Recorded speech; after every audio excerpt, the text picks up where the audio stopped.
आजची वात्रटिका आहे झुरळायन। सदरील वात्रटिका माझ्या दैनिक झुंजार नेताच्या फेरफटका या वात्रटिका सदरामध्ये 26 जुलै 2026 रोजी प्रसिद्ध झालेली आहे। तेव्हा आजच्या वात्रटिकेचं नाव आहे झुरळायन। झुरळांची वाळवी धास्ती। झुरळांची वाळवी धास्ती जिकडे तिकडे झुरळ दिसू लागली, विशेषतः सत्ताधाऱ्यांना आणि ठराविक अशा मीडियाला।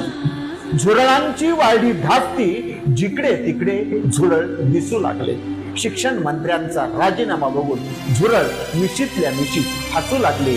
झुरळ मिशीतल्या मिशीत हसू लागले। सदैव वात्रटिकेचं पुढचं आणि दुसरं कडवं राजीनामा दिला का घेतला यावरती भाष्य करत आहे। दुसरं कडवं तरुणाईच्या आक्रोशाचा संदेश। तरुणाईच्या आक्रोशाचा संदेश उशिरा का होईना पोचला आहे। तरुणाईच्या आक्रोशाचा संदेश उशिरा का होईना पोचला आहे। हा कसला नैतिक राजीनामा झुरळांनी राजीनामा खेचला आहे। हा कसला नैतिक राजीनामा झुरळांनी राजीनामा खेचला आहे।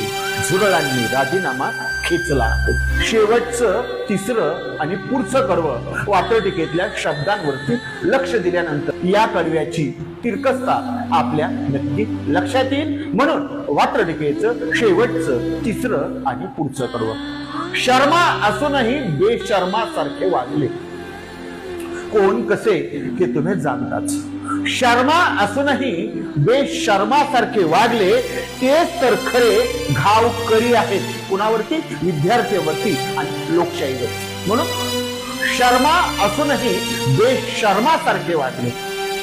शर्मा असूनही बेशर्मासारखे वागले तेच तर खरे घावकरी आहेत। तरुणाईला झुरळ संबोधणारे दुर्दैवाने आमचेच नावकरी आहेत। तरुणाईला झुरळ संबोधणारे दुर्दैवाने आमचे नावकरी आहेत। दुर्दैवाने आमचे नावकरी आहेत।